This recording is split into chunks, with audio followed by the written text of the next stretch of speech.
Di tengah-tengah medan peperangan yang kian memanas dan bergejolak, pihak militer Amerika mengirim pasukan tank mereka ke garis terdepan dan menghancurkan pertahanan Nazi. Pasukan tank yang dikirim ke garis depan pertempuran dihabisi oleh tank-tank Jerman yang jauh lebih kuat dan canggih. Hanya ada satu tank tersisa dan berhasil kembali ke kamp darurat militer, yaitu tank jenis Sherman yang dinamakan Fury. Tank itu berisi 4 kru yang dikomandoi oleh Sersan Dowar Dedi. Lalu di posisi kemudi, meriam dan penembak masing-masing ditempati oleh Biot, Grady, dan Garcia.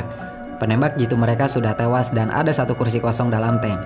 Sebenarnya perlu diakui bahwa tim yang dipimpin oleh Don adalah tim yang tangguh dan solid. Mereka sudah bertahan jauh dari pertempuran di Afrika hingga kini mereka sampai di Jerman. Keberhasilan itu sebenarnya tidak terlepas dari cara Don memimpin dan mengkomandoi pasukannya. Don paham bagaimana harus bersikap di medan peperangan. Ia seperti makhluk setengah manusia dan setengah iblis. Di hadapan teman-temannya, Don adalah sosok yang tegas, berkarisma, dan baik karena selalu menjaga teman-temannya agar terus selamat selama perang masih berlangsung. Tetapi sikap itu tidak berlaku di hadapan musuhnya, karena Don akan menjadi sosok bengis dan tak kenal ampun. Namun sikap Don ini sebenarnya cukup membebani mentalnya. Ia seringkali merasa bersalah jika ada rekannya atau orang yang berada di bawah komandonya tewas saat berperang bersama. Hal itu terlihat dari bagaimana Don diam-diam menahan tangis dan kekecewaannya pada diri sendiri karena penembak jitu di timnya meninggal dengan cara yang sangat mengenaskan pula. Hanya saja Don tidak pernah menunjukkan duka dan rasa bersalahnya ini pada siapapun. Ia menyimpannya dalam-dalam dan menjadikannya sebagai dendam. Beberapa waktu saat Don dan tim tanknya sedang beristirahat di camp, ia mendapat anggota baru yang ditugaskan bergabung ke dalam Fury. Seorang remaja bernama Norman yang terlihat cemas dan ketakutan karena ia tidak pernah tahu akan ditempatkan dalam medan perang. Norman selama 2 bulan di militer hanya ditugaskan sebagai juru ketik militer, bukan pasukan perang. Ia tidak pernah dilatih untuk bertempur. Don sendiri tidak yakin bahwa Norman akan bisa beradaptasi dengan cepat. Ia paham bahwa pasti bocah itu akan menjadi bebannya di awal. Norman, selayaknya anak baru yang tidak siap untuk perang, ia tidak biasa melihat mayat yang bergelimpangan dengan kondisi hancur, kubangan darah, mengalami kecemasan, takut menembak musuh, takut membunuh, dan selalu berkata ingin menyerah. Ia mengalami ketakutan yang luar biasa dahsyat. Norman bahkan meminta Don membunuhnya saja ketika ia dipaksa menghabisi seorang tentara Nazi yang berkata menyerah. Mental Norman terus ditekan. Ia menjalani waktu-waktu yang sangat kelam dan mengerikan selama berada di medan perang. Dibanding menembaki musuh, Norman lebih banyak bersembunyi ketakutan dan menangis. Hal itu sempat membuat Don marah dan kesal padanya, tetapi ia mulai mengajari Norman untuk terbiasa membunuh musuhnya. Pasukan Pleton yang dipimpin Don semakin jauh memasuki jantung kota Jerman. Mereka bergerak dan terus menghabisi tentara Nazi yang mereka temui. Norman hampir tanpa jeda menyaksikan kekejaman yang dilakukan tentara Nazi pada sesamanya. Mereka membunuh rakyat yang tidak mau berperang dan menyuruh anak-anak untuk ikut angkat senjata. Kenyataan yang sulit diterima dengan akal sehat. Perlahan, Norman mulai terbiasa dengan semua yang terjadi di medan perang. Apalagi Don dengan sabar mengajarinya hal-hal penting. Bukan cuma tentang angkat senjata lalu tembak, tetapi ia mengajari Norman bagaimana bersikap adil dalam perang. Pelajaran penting tentang bagaimana harus menyeimbangkan kemanusiaan dan kebrutalan selama melawan musuh-musuhnya.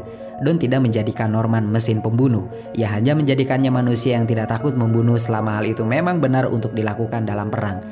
Norman tidak kehilangan sisi kemanusiaannya. Ia tetap bisa merasakan jatuh cinta, patah hati, sedih, kecewa, marah, dan takut.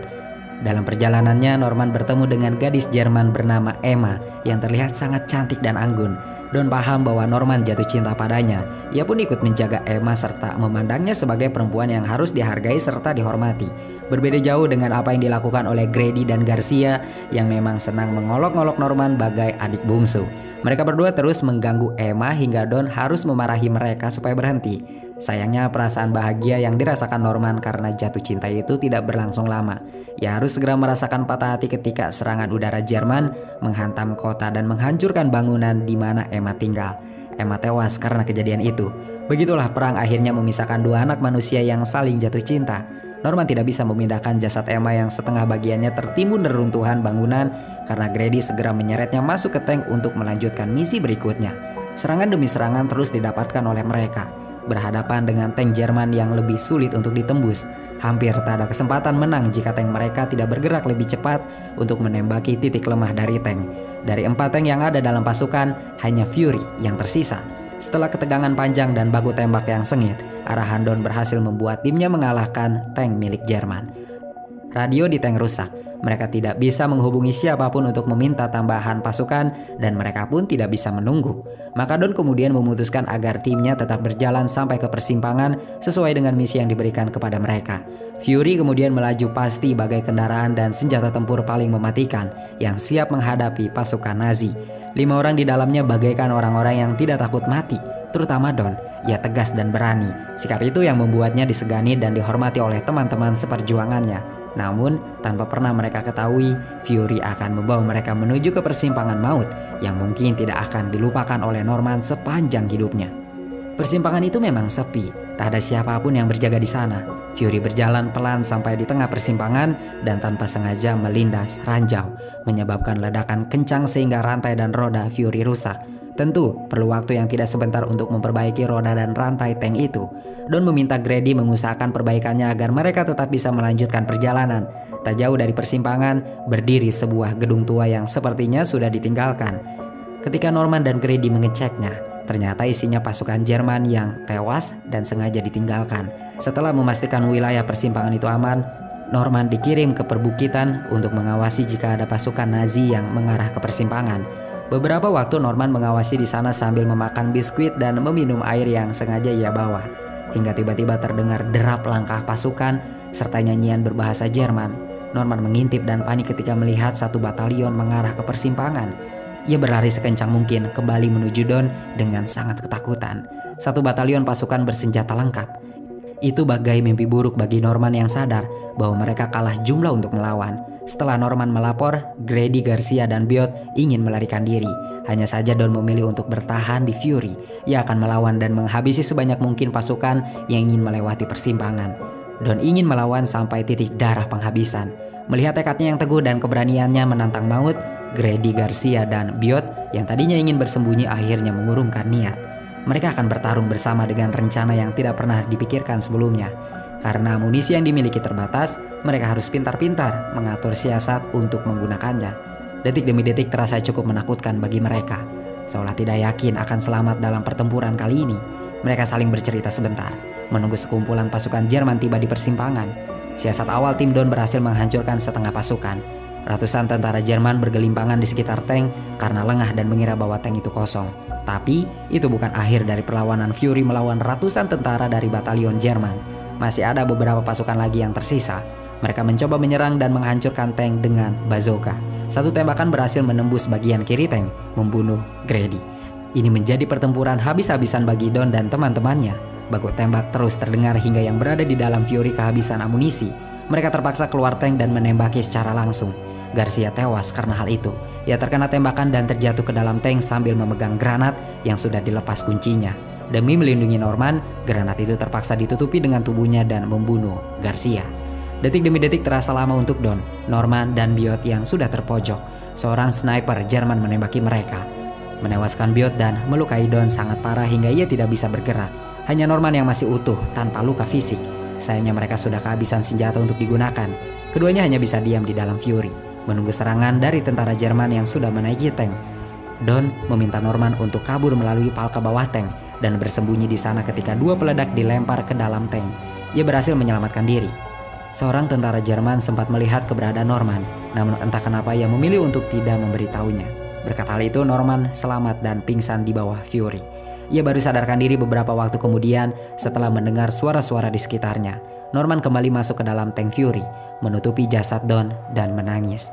Belum sempat ia menuntaskan rasa pedihnya, Norman mendengar suara dari atas tank. Ia bersiap-siap dengan pistol milik Don karena Norman berpikir bahwa itu adalah tentara Jerman. Tetapi dugaannya salah. Itu adalah pasukan Amerika yang ingin mengevakuasinya. Norman akhirnya selamat. Meski sendirian, peperangan itu rasanya begitu membekas bagi Norman. Meski dirinya bisa melewatinya dengan tetap mempertahankan nyawa, namun Norman merasa bahwa ia telah gagal karena tidak bisa menyelamatkan nyawa Sarsan dan teman-temannya di Fury.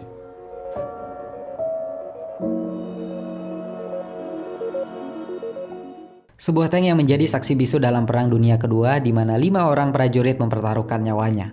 Fury adalah film perang yang cukup mengesankan bagi saya dengan hanya memiliki secuil kisah cinta. Fury menjadi penggambaran sejarah Perang Dunia yang cukup realis. Kejujuran dan kekuatan dalam cerita ini membuat saya selaku penontonnya jadi bisa ikut merasakan bagaimana rasanya menjadi korban Perang Dunia saat itu. Keputusasaan, ketakutan, kesedihan, kecemasan, kemarahan, dan dendam terasa sangat nyata. Brad Pitt selaku tokoh yang menjadi sorotan utama dalam film ini berhasil memainkan peran yang sangat kontradiktif dengan luar biasa. Ia terlihat tegas namun temperamen, lembut sekaligus buas, dan karakternya ini bisa terlihat sangat bijaksana walaupun dendam terus tumbuh di dalam dadanya akibat perang. Adegan-adegan di dalam Fury saya kira adalah adegan yang jarang kita bicarakan ketika membicarakan tentang perang. Seolah tak ada yang ingin ditutupi dalam film ini ataupun dari sejarah. Dalam perang sesungguhnya kita akan melihat anak kehilangan ayah, ibu kehilangan anak, atau istri kehilangan suami. Tidak berhenti sampai di situ, perang juga merenggut manusia dari sisi kemanusiaannya. Dalam perang kita seolah dihalalkan untuk membunuh dan bersikap bengis pada musuh ataupun sesama. Kita dipaksa untuk menghilangkan kewarasan dan kasih sayang yang tersisa. Mereka yang berangkat ke medan perang dengan kedamaian hanya akan membawa pulang dua kemungkinan, kematian atau kemarahan. Hanya dua hal itu dan tidak ada lagi yang tersisa. Setelah menonton Fury, saya merasa bahwa yang paling buruk dari perang bukanlah mati di medan peperangan dan tidak bisa kembali pada keluarga, melainkan harus tetap hidup setelah menyaksikan semua hal mengerikan yang berlangsung di depan mata. Ya, saya merasa pasti mengerikan ketika harus tetap hidup dengan terus membawa kemarahan, dendam, serta rasa sakit yang mustahil untuk dilupakan. Saya yakin tidak ada veteran perang yang bisa melupakan pertempuran yang telah mereka lalui. Teman-teman mereka yang mati dengan mengenaskan, musuh-musuh yang tumbang karena tembakan yang mereka lepaskan, tak ada yang bisa melupakan kebrutalan itu. Tak ada yang bisa melupakan waktu demi waktu di mana sisi kemanusiaan mereka hilang. Fury bukan hanya film tentang perang atau soal menang kalah, lebih luas dari itu. Film ini mencoba membicarakan tentang kemanusiaan, keadilan, kebijaksanaan, dan kehidupan. Ya mungkin Fury bukan film yang sempurna, tetapi jika kalian ingin mencari film yang bisa membuat kalian merasakan bagaimana kelamnya berada di dalam situasi perang, Fury bisa menjadi film yang tepat untuk ditonton. Saya Lasa Dharma pamit.